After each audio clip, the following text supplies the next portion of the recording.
Sveicināti volejbola draugi!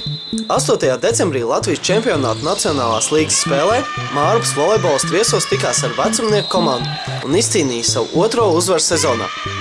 Spēle izvērtās ļoti spraigi, un viesi Valles vidusskolas sporta zālē prata uzvarēt vien 5 setos.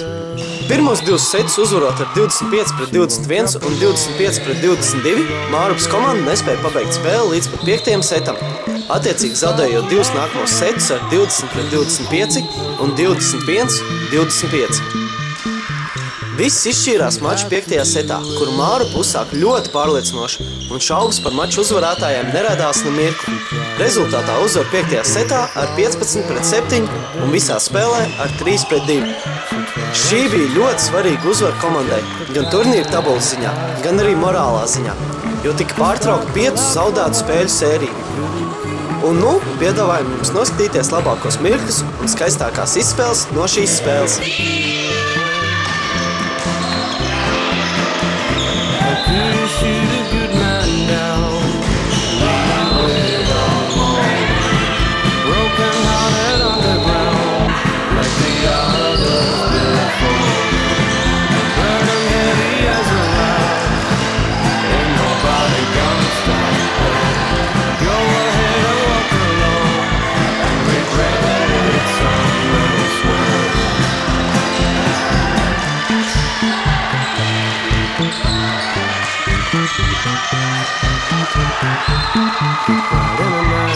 She got no flowers in the daytime.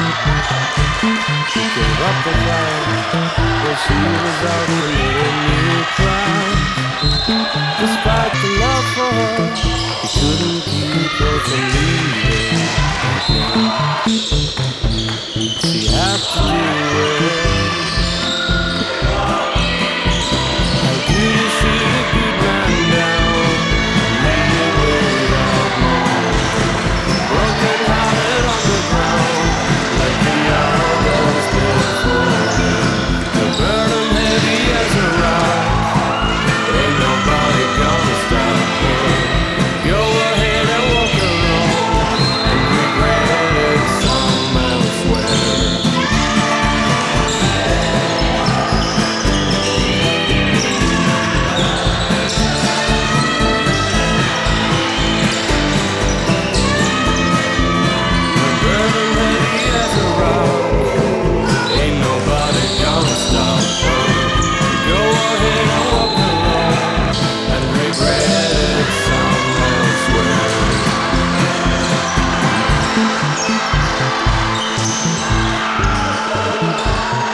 Laimīgu un panākumiem pilnu šo puķa gadu vēlot Mārupas komanda!